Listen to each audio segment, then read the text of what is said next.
Hello, amazing, wonderful you, Susanna Mittermeier here. So thrilled about what has been created and what is being created.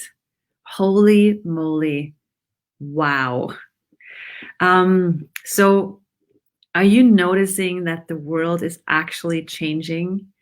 And yes, there are people who still hold on to the past eagerly. But what do you know? And how much are you sensing the world actually changing? And isn't it exciting? Isn't it amazing? So we just had 3 days of absolute magic. We just finished a Pragmatic Psychology, Pragmatic Practitioner class.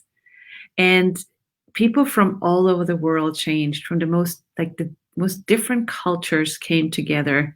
And celebrating our diversity and celebrating our uniqueness and enjoying it. And it was so cool because not only were people from different parts of the world, people also had very many different backgrounds of, some of them were certified facilitators, bars facilitators, others were coaches, physiotherapists, all kinds of different modalities. And all of them wanted to know what they know about creating change.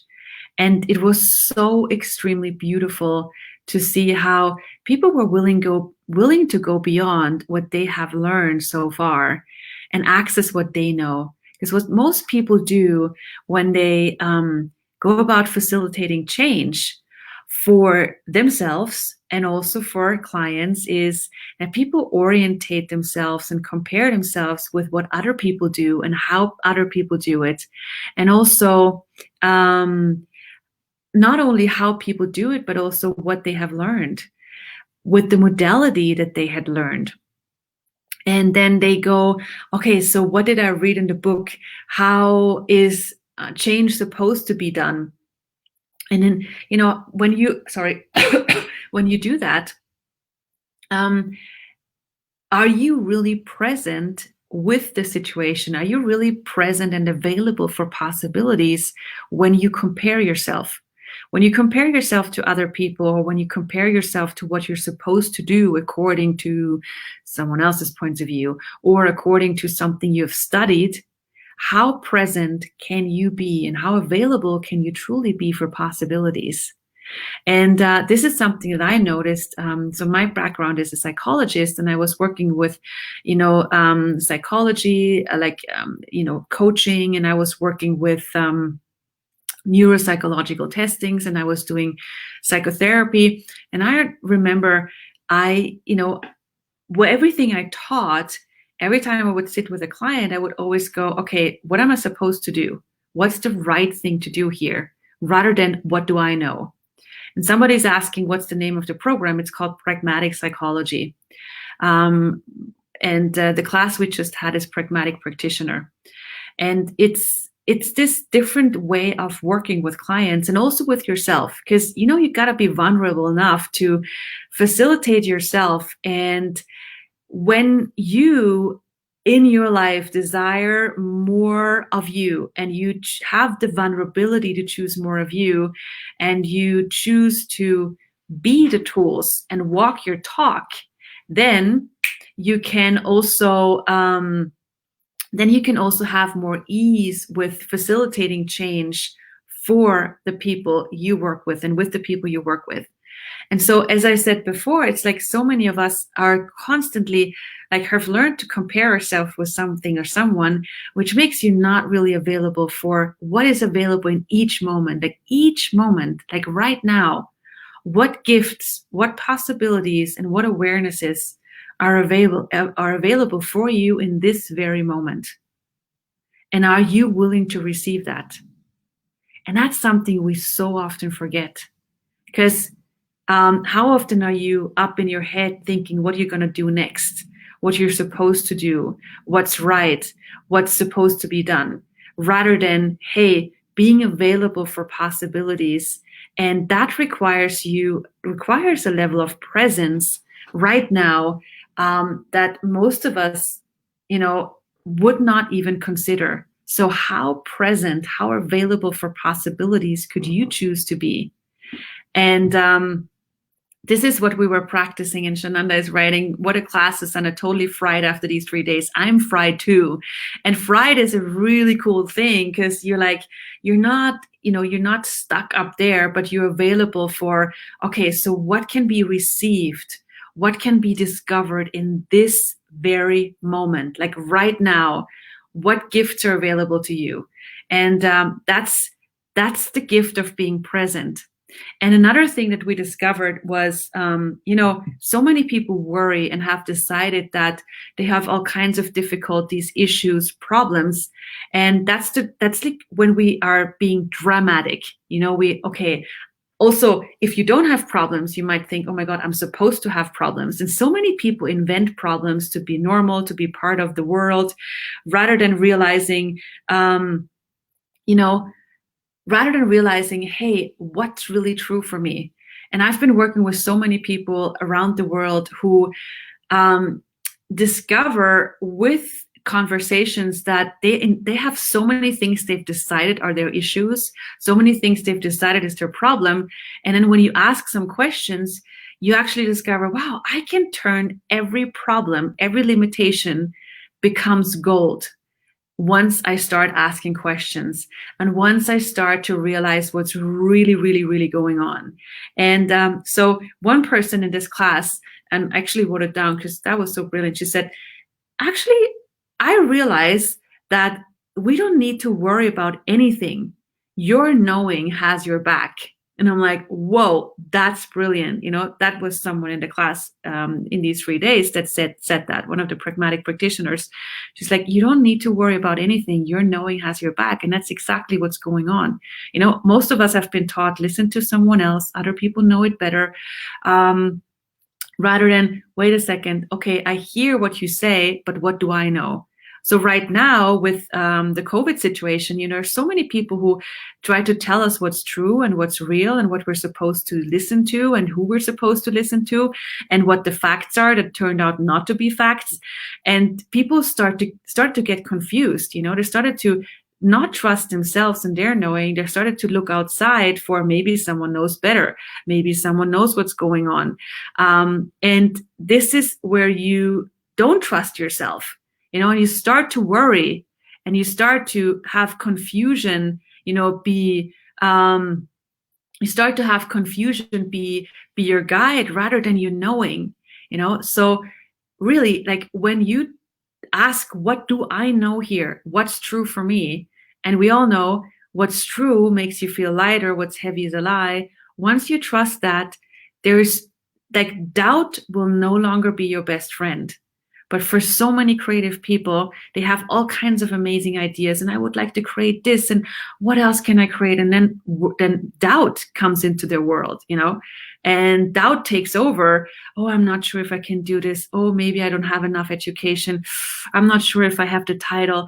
And then, they leave their world and they in favor of someone else's point of view. And what if we change that? What if we go from dramatic to pragmatic and actually do what works? And that's the different paradigm. That's the invitation for, like doing what works. And that's the pragmatic approach where, you empower people to know that they know, and where people, you can still listen to other people, but always with the question, what do I know? What's really true for me here? And again, what's true will always make you feel lighter, and what's heavy is a lie. And so this is something, and I don't have, brains enough right now to talk very long because this has been a very intense 3-day class with amazing people from all over the world who are desiring to empower themselves, know what they know, and also empower other people. And so many people bought lies about themselves. I mean, just look at how many lies have you bought about yourself that are not even true. Like every time you go, I can't do this. I'm so bad at this. I'm horrible at this. I don't know if I can manage this. Like check with yourself. Does that make you feel lighter or does it contract your world? And I'm telling you again, everything that contracts your world, everything that's heavy is a lie you bought. everything that makes you feel lighter is what's true for you. And this way of this empowering of yourself and this knowing what you know actually requires you to be willing to be different. If you trust yourself, if you have your own back, that makes you different. And are you willing to be that different? Are you willing to be one of the only people on this planet, one of the few people on this planet who actually trusts what they know? And I'm telling you, if you do that, you will inspire other people, because that's actually our future. Our future is not being followers and listening to the rightness of other people's points of view and buying those as true. Our future is to know what we know and to use each and every one of our capacities, differences, and diversities to create a future that works for us. Imagine if people from different areas, like architects, scientists, teachers, like whatever job they do, imagine each and every one of them asking, what do I know about my way of working? It's like, for example, if you have if you work in a school, you're a school teacher, and rather than, okay, this is the way things are done because it's always been that way, that person asks, what else is possible with teaching that we have never considered? What do I know about, working with children that has never been considered? And they bring a different perspective to the matter. Wow, a new reality can be born. And imagine that, a scientist, a technician, an engineer, a gardener doing the same thing. Like, so many new ideas are born rather than maintaining the reference points of the past, how things have been done. Like the choice to jump tracks and going, okay, what do I know? What else can be created here that hasn't been created before? That makes us fit for our future. And this is a future where we're not followers. This is a future where all of us are leaders. And the difference becomes a strongness, not a wrongness. For a very long time, difference has been considered as a wrongness. And it has been put into boxes. It has gotten a lot of labels. Like, I've been working in psychiatry with people who have been labeled as wrongness, who actually were just different, people who see the world different, people who function different, people who have a different awareness. Anything that's different for a long time and still does is considered as a wrongness. Everything oftentimes that's beyond the norm, that's considered as a wrongness. What if that is actually the strongness that is required for our future? And so this is the invitation with pragmatic psychology, that you see, where have I decided I'm wrong? Or where have other people decided I'm wrong? Or where have you gotten a label? Or where are you giving yourself a label? And labels are not just ADHD and anxiety and depression. Labels are everything where you say, I am a horrible person, I am bad at, I'm good at. Like, all those labels are where you have bought answers about you and where you don't ask questions. Who am I truly beyond these labels? What am I really capable of? How can I use my difference as a resource that is an inspiration for us and our future? And I see someone writing, I don't see your names, all of you, but I see the comments. Awesome, wonderful 3 days. Thank you for you, Susanna. Thank you for bringing pragmatic psychology to the world. It's my pleasure. I have a hard time being normal. I have a hard time doing normal procedure. When I see something else is required, I'm going for it. Like, when you're different, probably people will judge you because that's what they do. But what if that is not an issue anymore? What if you're not stopped by judgment anymore? And what if you don't even react to judgments anymore? What if you just take them as a compliment? When people judge you, they actually flow energy at you. And that is a gift, not a curse and not a problem. Your point of view creates your reality. So if you don't see it as a problem, it isn't a problem. It's actually a possibility. So even judgments can turn into gold. Even judgments can be a wind that brings you forward and a contribution to your life. So what if nothing and no one ever gets to stop you, and you discover the amazing brilliance and difference you are, and ask, what else is possible? What else can be created with this that I have never, ever considered? So this is my invitation with Pragmatic Psychology. And there's a lot available. There's the book, Pragmatic Psychology, Practical Tools for Being Crazy Happy. You can find it all over the place in the internet, whatever those places are called, Amazon, Google, blah, blah, I don't know, all those names. And there's another book called Fairy Tale Family. And there's a children's book called Who is Henry? There are a bunch of videos you can be inspired by this different perspective. You can go to susannamittermeier.com. There you can find, videos, and there's a podcast. I just recently started a podcast called Pragmatic Psychology that gives you a new episode every second week, and it's available on Spotify and all these other places on the internet that I always forget what they're called because they have so many names. And if you ever, and if you're a practitioner yourself, if you work with people and clients, you want to know more about how else you can facilitate change, there's also pragmatic psychology classes for you available. And they're called pragmatic practitioner classes. And some of them are in English, some of them are in German, and you can find all of them on the webpage to discover more. And thank you. I'm just reading the comments. This class changed totally my world and the way to facilitate me and others. Thank you. Adore you, Susanna. Your gifts in this area have been and still are a huge contribution to me and the guys I assist. Yeah. And I know you work with children and do an amazing job in your line of work. Great class. Yes. Thank you. And thank you for being part of this. And hey, let's rock the world. New times, new future, and we have the luxury to create it.